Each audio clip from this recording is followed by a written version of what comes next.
Hare Krishna. Hello, my fans. How is it going today? Happy Thursday. Or whenever you're watching this. It's our Friday because Kaylee doesn't have school tomorrow. So it's the weekend. Tolerance. And winds of desire. We've had both of these. Oh, I like this. 214. Yeah, this is so famous, huh? Matra sparshastu konteya sitoshna sukha dukkada agama payino nityas tam titikshava bharata. Tam titikshashva bharata. The temporary appearance of happiness and distress and their disappearance over time are like the coming and going of winter and summer seasons. They arise from sense perception, and one must learn to tolerate them without being disturbed. Excuse me. 2:14. Om Namo Bhagavate Vasudevaya. Om Namo Bhagavate Vasudevaya. Om Namo Bhagavate Vasudevaya. I'm going to read this translation because it may be a little different. No, they're the same. It's very good. One must learn to tolerate them without being disturbed. Purport. In the proper discharge of duty, one has to learn to tolerate non-permanent appearances and disappearances of happiness and distress. According to Vedic injunction, one has to take his bath early in the morning, even during the month of Magh, January, February. It is very cold at that time, but in spite of that, a man who abides by the religious principles does not hesitate to take his bath. Similarly, a woman does not hesitate to cook in the kitchen in the months of May and June, the hottest part of the summer season. One has to execute his duty in spite of climatic inconveniences.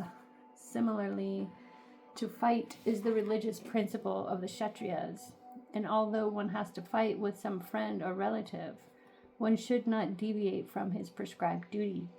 One has to follow the prescribed rules and regulations of religious principles in order to rise to the platform of knowledge, because by knowledge and devotion only can one liberate himself from the clutches of Maya, illusion.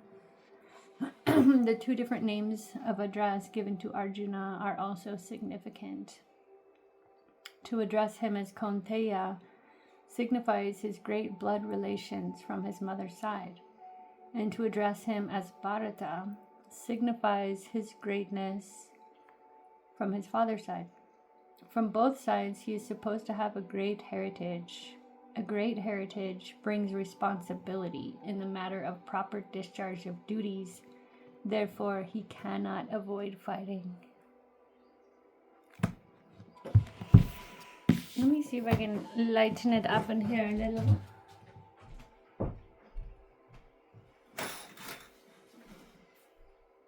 The weather is so weird today. We've had it all today. And it's cold. Okay, let's see. Krishna's qualities. Number 22, self-controlled. It's from Nectar of Devotion. A person who can control his senses fully is called Vashi, or self-controlled. In this connection, it is stated in Srimad Bhagavatam, all the 16,000 wives of Krishna were so exquisitely beautiful that their smiling and shyness were able to captivate the minds of great demigods like Lord Shiva, but still they could not even agitate the mind of Krishna, in spite of their attractive feminine behavior. Every one of the thousands of wives of Krishna was thinking that Krishna was captivated by her feminine beauty, but this was not the case. Krishna is therefore the supreme controller of the senses. And this is admitted in Bhagavad Gita, whereas he is addressed as Hrishikesha, the master of the senses. Most self-controlled. Thank you, Krishna, for telling us about your transcendental qualities. Alright, I do feel like I want to get an oracle, native spirit oracle.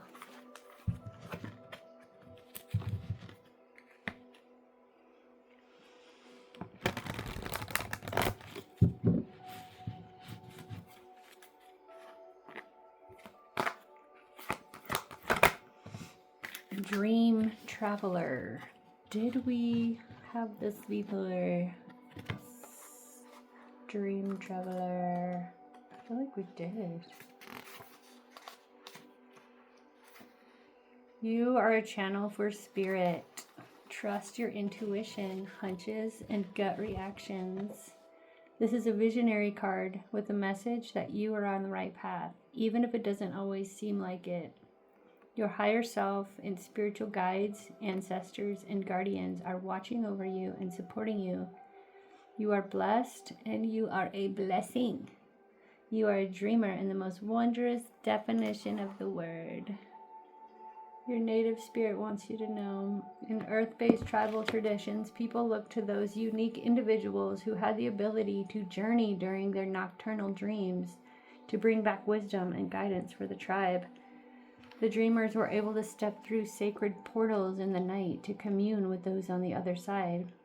You carry the energy of the visionary, healer, and seer.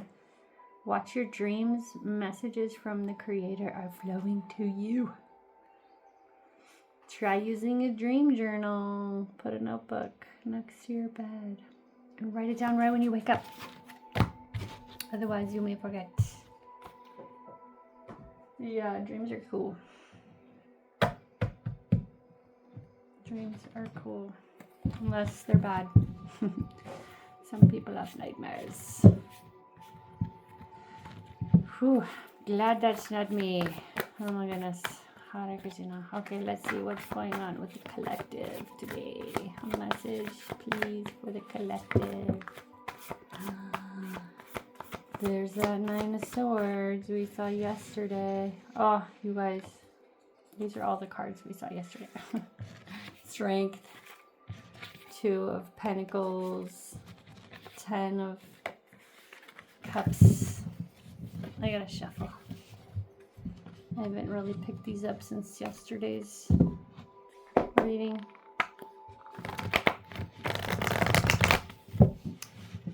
Alrighty.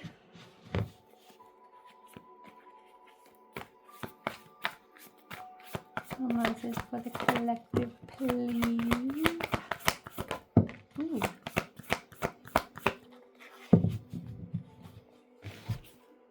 Again, the 9 of Swords. All right, you see that? And the 5 of Wands and the Ace of Swords. Oh, it's a headache. It's a headache. I'm going to do 2 sets here. As far as the current energy of this 9 of Swords. You may be overworking on a problem, like ruminating, perseverating, obsessing, just thinking about something too much, worrying about something too much, or it could have to do with your work specifically. Fears and anxieties around work, conflict around work. It feels very unrestful and pretty exhausting. Just want to say that. And then here you have the 5 of Wands, which is more conflict and challenge, and maybe even other people getting involved. This could have to do with relationships, failed relationships, problems with soul ties, family. It could have to do with money or an inheritance. Maybe somebody's mad because they didn't get something, or they want something, or somebody else got something.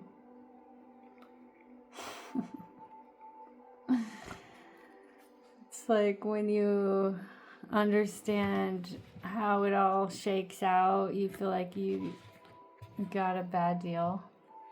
You don't feel like it's fair. You didn't get what you wanted.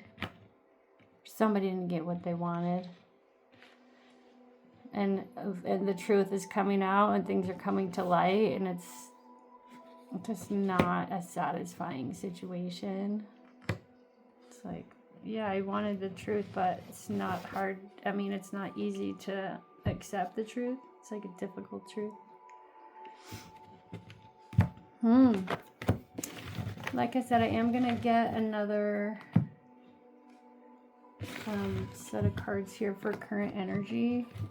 I don't normally do that. I'm just feeling called to do that for some reason. The World here is an ending. And the Page of Cups.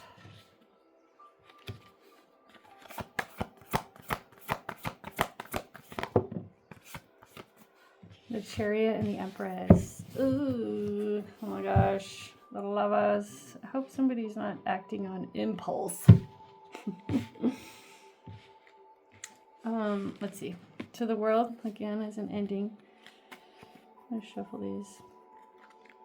What's this ending about? I don't know. What's this ending about?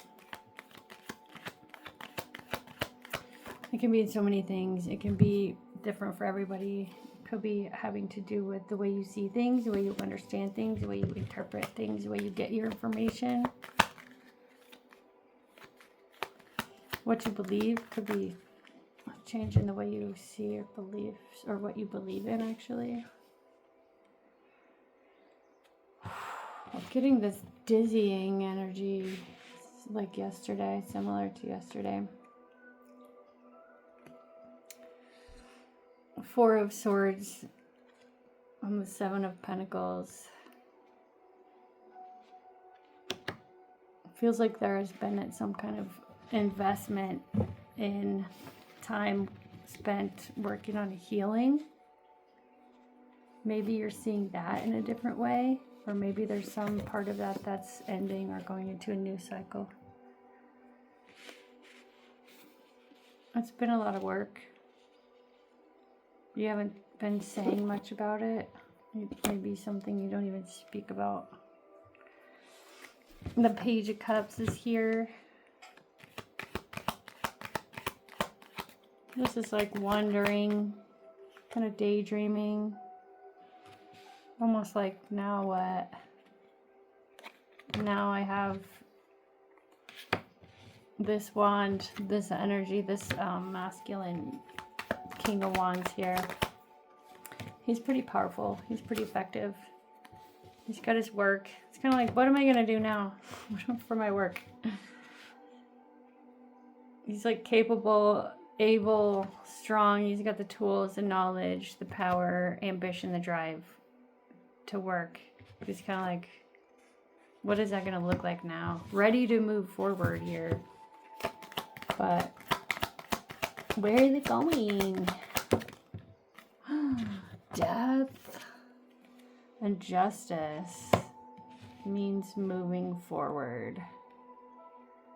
This cycle has to continue. This wheel has to turn. This chariot has to drive forward. That is justice. That is creating a transformation.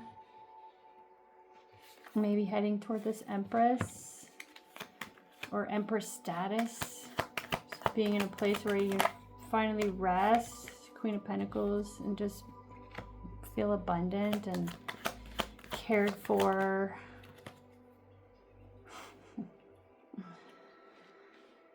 Knight of Swords in the Tower. Oh my God.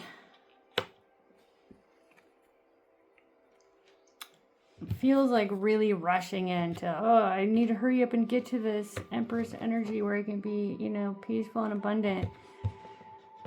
like hurrying up so fast that you're gonna create some kind of tower. It's really opposing energies. The Empress doesn't chase anything. She doesn't go out and make anything happen. She attracts everything to her. It just comes to her. So there's some, it feels like immature energy where it's not really lining up with the material and spirit side. If you want to see some specific outcomes on material side, there's got to be a spiritual corollary. Is that the right word? A spiritual correspondent. I'm asking for advice now, and we have the Seven of Pentacles, the Queen of Pentacles, Nine of Cups, and the Devil. See the Ace of Wands again here on the bottom. Seven of Pentacles. This is about investing. I want to say conscious investing, conscious planning, conscious placement of your time and energy in the things that will make you successful and the things that will, I want to say, make you successful in other people's eyes. I don't normally care about that, but that's what's coming through with the Six of Wands here. And then the Eight of Cups is about walking away from that which does not serve you. So again, being very careful about where you're investing, where you're feeding. This queen, she feels a lot like the Empress, who is attracting everything to her. She doesn't have to go out and look for anything, including love and stability. So when you're doing your manifesting, it's not just about having your material assets. It's about having your peace and your balance and harmony in life. Nine of Cups is wish fulfillment. Again, this can be about material things. And sometimes it can be overdoing it, like having too many gulab jamans. How many do you need? Yeah, Ten of Wands reverse. It's too much. Don't overdo it. Don't overindulge is the message here. You can have whatever you want. You can do whatever you want, but that doesn't mean that you should. That doesn't mean that's what's good for you. Sometimes Krishna purifies our desires by giving us everything that we want, and then we choke on it. You choke on it, and you say, oh my God, I don't want that anymore. Please take this from me. That's the feeling I'm getting. Don't overdo it. Don't indulge your senses. The devil is here. Look at him. He's so inviting. He's like, let's play. You want to play? Of course he does. Of course he does. Ooh, the Tower. My God. You got a lot to say. The Tower and the Three of Swords. This is matters of the heart. Things going on in the heart. So this devil, he's very tricky. He's very cunning. He knows your weaknesses. He knows your desires. He knows what all these things are for you. He knows what you're trying to manifest. He knows what to say. He knows when to say it. If you don't think it's personal, you're wrong. You know, you call this energy whatever you want. Darkness, you know, evil, the devil, Maya. If you think of this as Maya, she's the most tricky. She's covering, she's kicking, she's throwing. She's like undefeatable. Okay, you have to accept that in some ways, that we're at her mercy. And so our only hope is prayer, spiritual protection, spiritual guidance, spiritual help. And so in every moment we have this choice, which lane we want to go down, which side we're on, the light side, the dark side. And it really is in every moment. There's this Christian song I listen to sometimes. It talks about, Lord, I need you every hour. I need you, like all the time. You don't stop needing the Lord. We should be constantly in prayer. That's the message. Anybody doing that out there? Anybody able to maintain that? Let me know how that's going for you. We all be in samadhi. We'll be yogis. Okay, we're at 20 minutes already. I think I will wrap this up with life loves you. Life loves you. Let's see.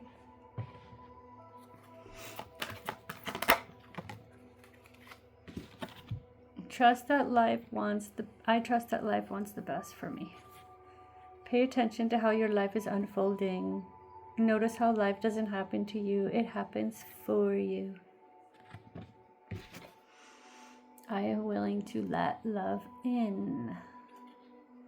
Open your arms wide and say, I am willing to let love in. It is safe to let love in. Repeat it 3 times. My ear is ringing as I'm reading that one. Horrible. Okay, my friends. Thanks for tuning in. Come back real soon. I would like to grow this channel if you want to help me by sharing it. And also when you like it and when you comment on it, it boosts it. So if you care to do that, I would appreciate it. Thank you so much. Come back real soon. And I hope you're all well and safe and peaceful and definitely blessed. Hare Krishna.